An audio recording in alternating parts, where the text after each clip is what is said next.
Hi, everybody. My name is Lee Hunt, and I'm an attorney with the Fort Worth-based law firm Brackett Ellis. I specialize in trademark, branding, and entertainment law, and today I'm going to be giving a presentation entitled Bud Branding, the Intersection of Trademark Law and Marijuana Goods and Services. A little bit about my personal and professional background. As I stated, I'm an attorney licensed in Texas with Brackett Ellis PC in Fort Worth. I've been with the firm since March of 2020. In addition to that, I am an adjunct professor of law at the University of Houston Law Center, which I've done since 2015. Prior to joining Brackett Ellis, I was a trademark examining attorney with the United States Patent and Trademark Office. Did that for about 6 years. The year before joining the USPTO, I clerked for Justice Guzman of the Supreme Court of Texas. And prior to that, I was a Houston police officer for about 7.5 years. I hold a Doctor of Jurisprudence from the University of Houston Law Center, a Master of Public Administration from Bush School of Government at Texas A&M University, and a Bachelor of Science from Texas State University in San Marcos. So, as an overview of this presentation, we're going to begin by discussing trademarks generally. Then we will move into a discussion of the prohibitions against registration of marijuana-related trademarks under federal law.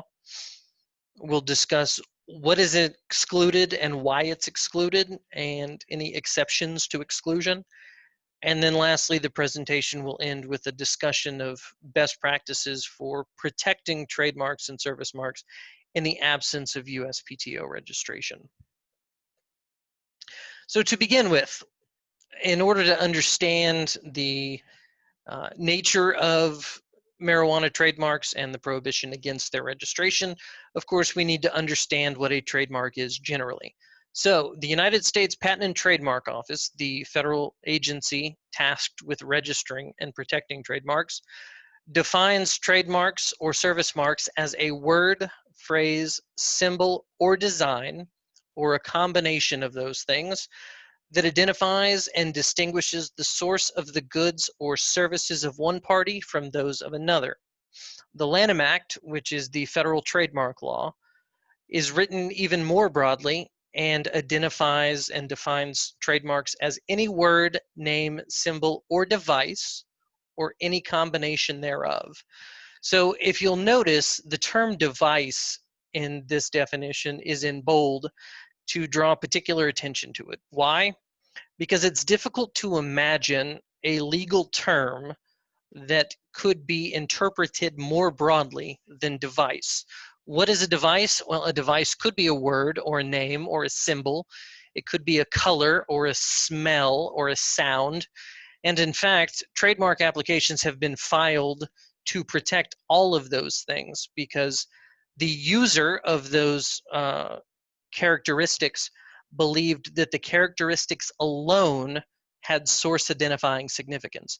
Meaning, if a consumer saw a particular good associated with a particular color or sound or smell or word or picture, that the consumer would recognize that device to represent the source of that particular good.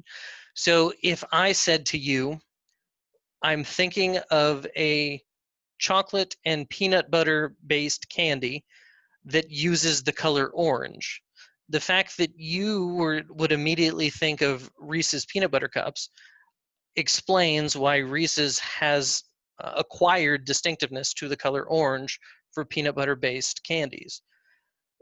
The reason is they have led you to understand and to recognize that if you see the color orange for peanut butter based candies, it comes from a very particular source, specifically the Hershey's Reese's company.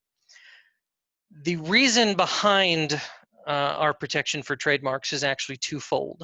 It's designed to protect not just consumers, but also product providers.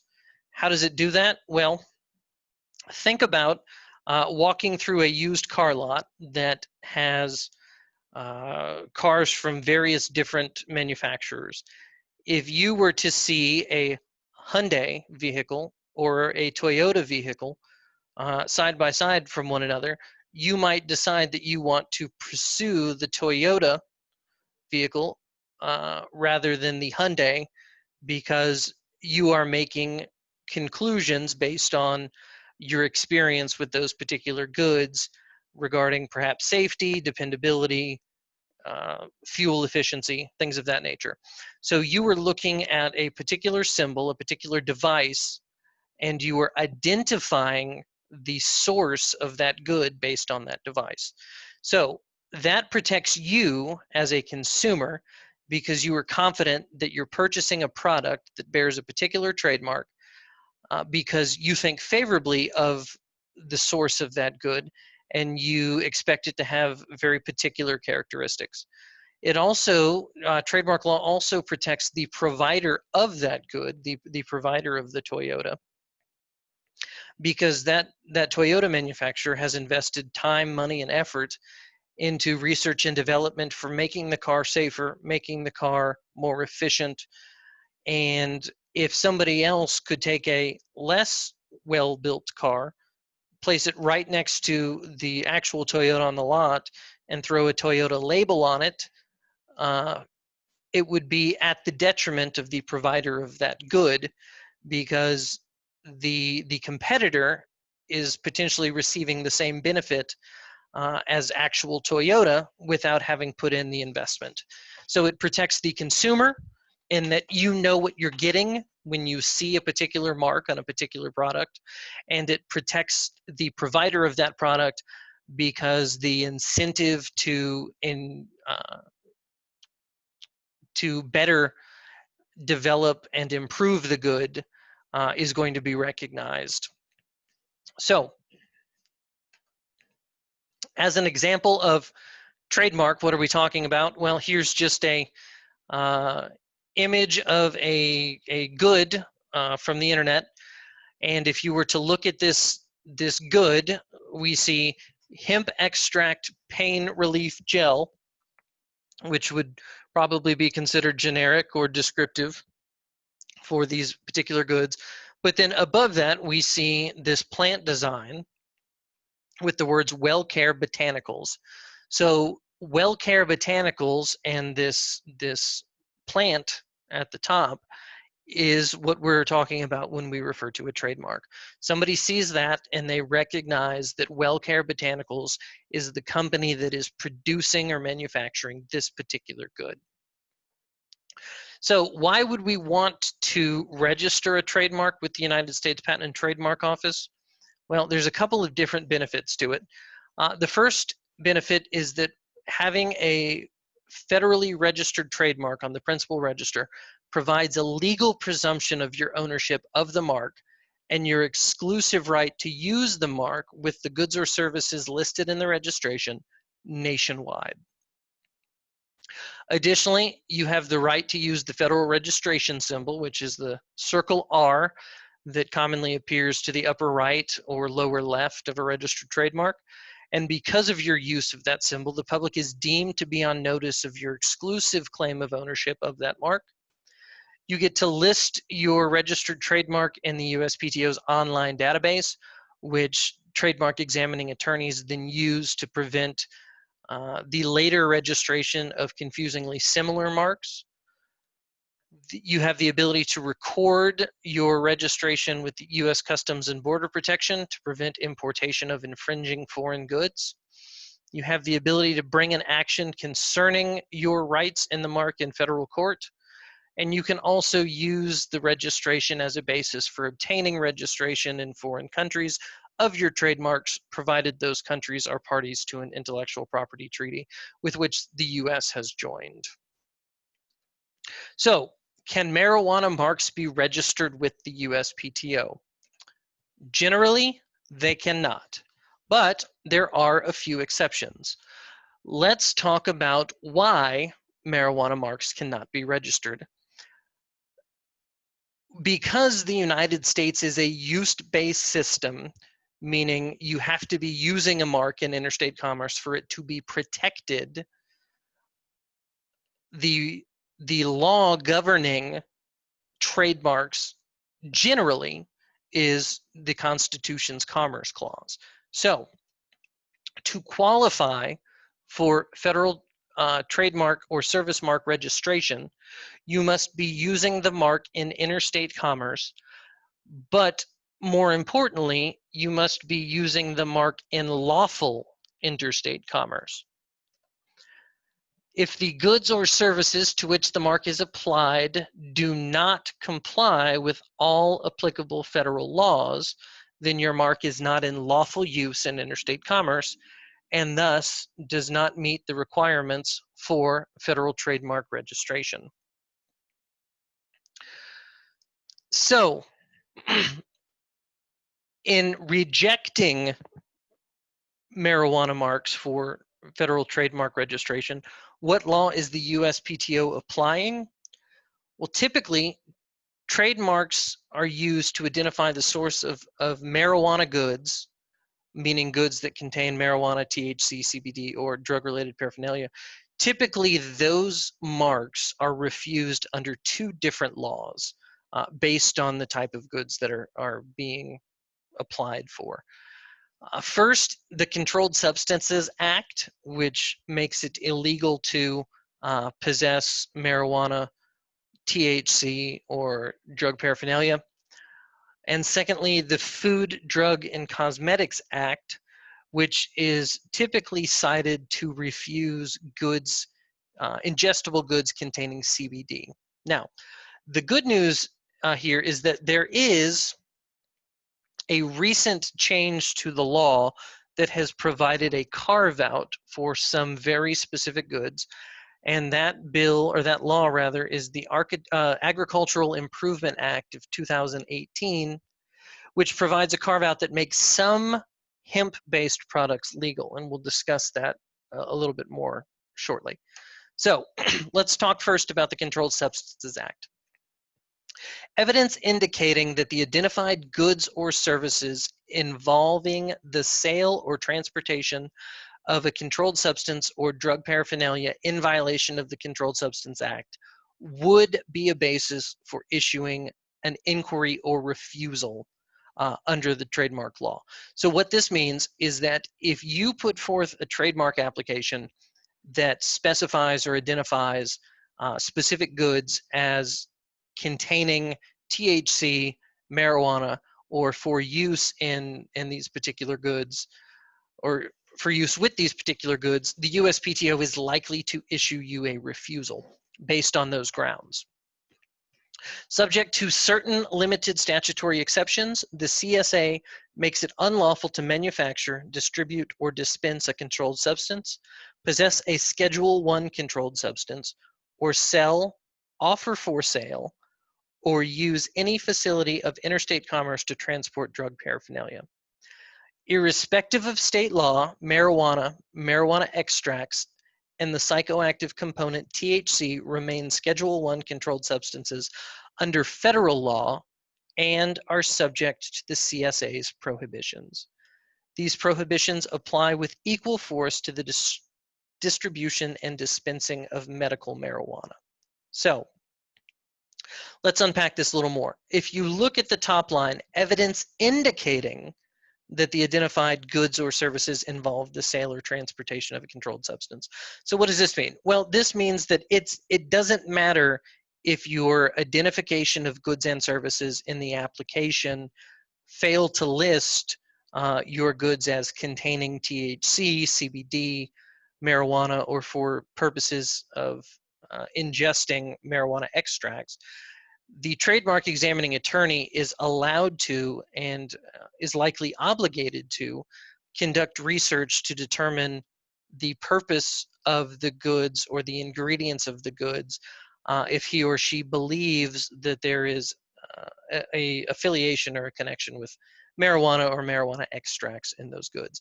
So simply because your goods do not explicitly state in your trademark application that they will contain CBD or THC or something similar, the trademark examining attorney is going to likely conduct his or her own research to determine the nature of the goods And if evidence supports the conclusion that your goods contain illicit substances, they can issue a refusal based on that evidence.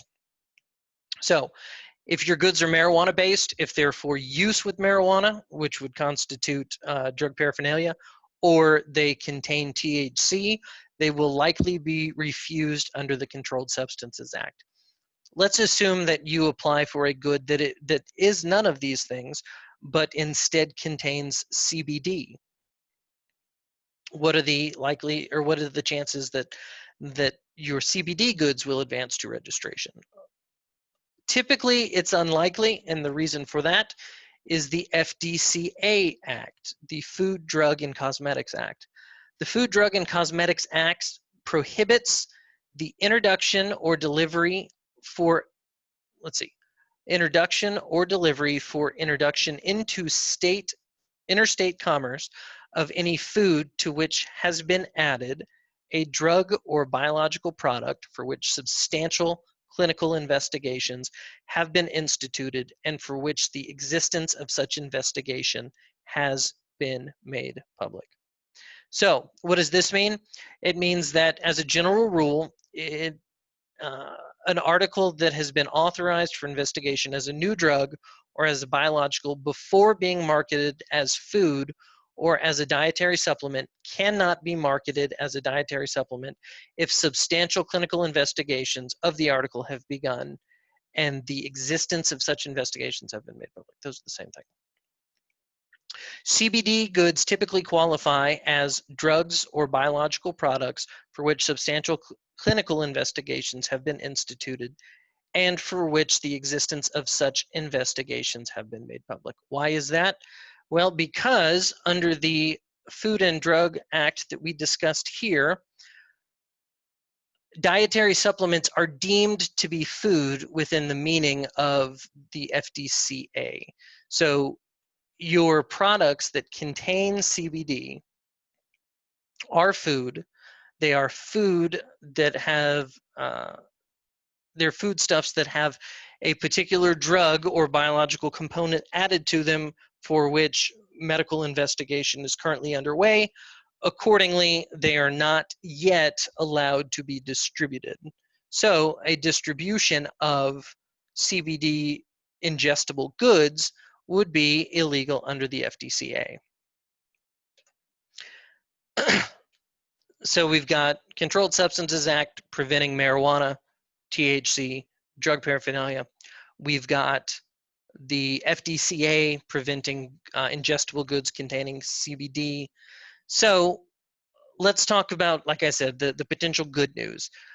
The Agricultural Improvement Act of 2018, which is commonly referred to as the 2018 Farm Bill, provided a carve-out that makes some hemp-based products legal. Specifically, trademark registrations are now issuable for hemp-based products under very particular circumstances. Number one, the products have to be topical rather than ingestible, because if they're ingestible, they're subject to the FDCA law that we just discussed. And the hemp or CBD contained therein must be derived from legal hemp. And how do we specify that the hemp is legal? Well, this language that I've put in quotes here has frequently been accepted by the USPTO. It says all of the foregoing containing or derived solely from cannabis with a delta-9 THC concentration of not more than 0.3% on a dry weight basis. So if you say that your goods are topical creams for pain relief containing CBD, comma, all of the foregoing containing or derived solely from cannabis with a delta-9 THC concentration of not more than 0.3% on a dry weight basis, then you are putting forth the language that the office has previously recognized as being acceptable. This is not a guarantee that the office is going to accept it and that you will get a registration, because I'm not prepared to make that guarantee at this point. But this is the language that has allowed other trademark applications to move forward when they contain CBD. And again, it's important to recognize that this applies only to topical goods. It does not apply to ingested goods. So if you have sublingual drops that contain CBD, those are still going to be subject to the FDCA and are likely going to be refused as being unlawful under the FDCA. However, if you've got topical rubs, creams, things of that nature, those are likely going to be allowable if they contain this particular language that we've highlighted.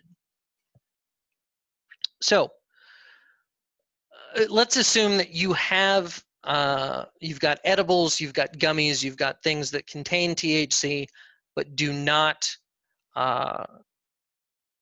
would not be recognized for federal trademark protection and registration. What options do you have? Well, in states where marijuana may be possessed for medical or recreational purposes, state trademark protection may provide some protectable rights and allow for filing of trademark infringement suits in state court.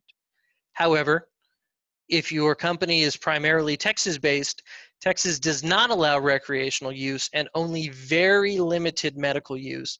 So Texas does not appear to allow registration of trademarks for marijuana-related goods on the state level. I haven't been able to find any registered state marks for a marijuana basis. California, Colorado, Washington, Oregon, Arizona, and other states that permit marijuana possession have begun to allow state registration of marijuana-related trademarks.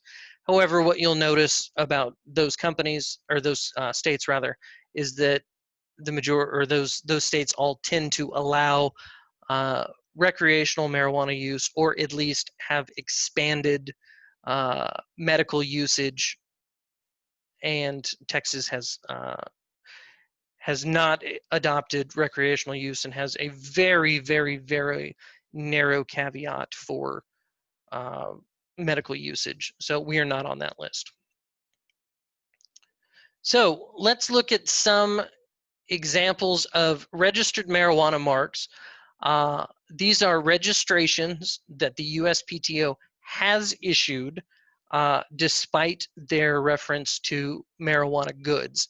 And I want you to pay particular attention to what these registrations have in common. Also, I want to note that these registered marks are the property of their respective owners, and they're cited here only for example purposes and are not to imply a sponsorship or client relationship with any of these companies. So now that I've given my legal disclaimer, let's look at these. So we've got Chicago Cannabis Company. Here's the registration number here. And they provide retail store services featuring hemp-derived products, namely non-medicated cosmetic skincare products in the nature of topical herbal extracts containing CBD derived from cannabis with a delta-9 THC concentration of not more than 0.3% on a dry weight basis, and clothing. So notice, again, they are providing the language saying everything that we offer for sale in our store with our retail store services meets the legal definition of permissible hemp. Why? Because it is derived from cannabis with a delta-9 THC concentration of not more than 0.3% on a dry weight basis. San Luis Valley Hemp Company, body and beauty care cosmetics, lip balm, skin cream, skin lotion, all of the foregoing containing CBD oil. There's our special language again. Terps candy, herbal supplements, natural dietary supplements, none of the foregoing containing cannabis, CBD, or cannabis derivatives. Well, you're asking yourself, why would they specifically state that they are providing herbal supplements that don't contain these goods? Well, because without having done research onto Terps candy, the mark itself or the company associated therewith, I would bet that they probably also provide herbal supplements, dietary and natural dietary supplements that do contain CBD or cannabis derivatives, but by offering both products, you are sort of expanding your trademark portfolio in a way that is likely to allow is likely to grant you some rights in that particular industry. So if somebody were to come in and apply for a trademark for Terps candy or something similar for goods in the herbal supplements space, at least you've got some protection and a registered mark that will give you some rights to prevent that. Cannabar, same thing, none of the foregoing containing CBD. Love Bud, none of the foregoing containing hemp oil and excluding marijuana extracts and CBD. And then here are some examples of non-plant touching goods or services that have registered. Online journals, namely blogs featuring social and medical benefits of cannabis. So the discussion of cannabis and websites advocating for changing of the laws, things of that nature, those are all permissible. Downloadable computer application software for mobile phones, namely software for radio frequency identification, tracking of marijuana during the growing and transportation. Again, these are instances in which marks have registered, but because they're not the goods themselves, goods containing illicit substances or paraphernalia, they have been allowed to move forward as being in lawful interstate commerce. So here's some best practices for protecting your marks even when federal trademark registration is not an option. Remember, the USPTO seeks to prevent confusion as to source, not as to goods. So that's why, as the example we use, Terps candy. Terps candy probably or potentially uses that mark with goods other than just those listed in the registration. And if so, having a registration that protects the goods not containing CBD or cannabis extract will likely have some impact on that industry in general and provide you some rights in that industry in general. So growing your trademark portfolio where with all protectable goods may be a positive strategy. If you're using a mark with say cookies that contain CBD and cookies that don't, if you register your mark for cookies, there are probably some benefits on the trademark side to doing so across the board for your goods. You may also build your brand by focusing on and protecting the non-plant touching goods and services you offer. So if you offer clothing that has your mark on it, you can register your mark for clothing, develop brand identification and brand recognition, and as you continue to grow the brand, it will provide benefits across the board for your various goods and services. Also utilize any state-based protections offered to prevent local infringement.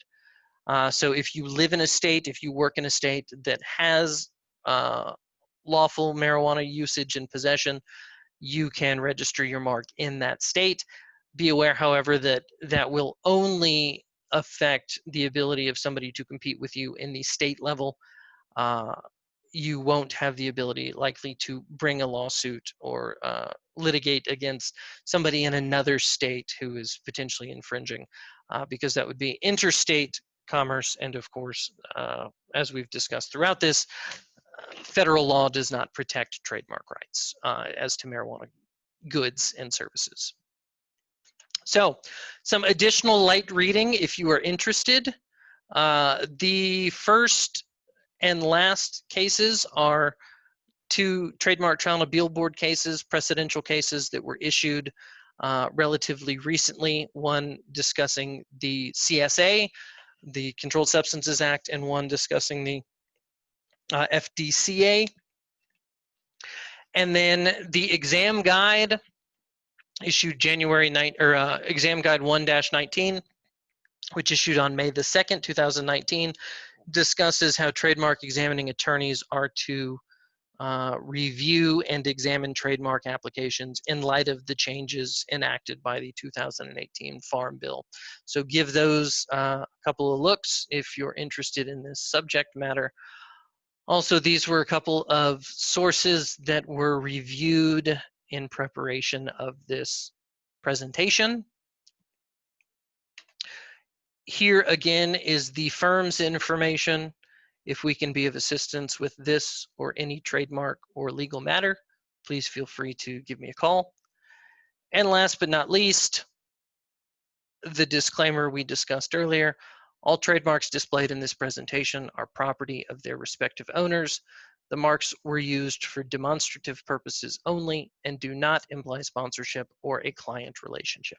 So thank you very much for your participation and watching this. I hope to provide additional videos in the future on the subject of trademark law, and please feel free to provide any comments or questions below. Thanks so much.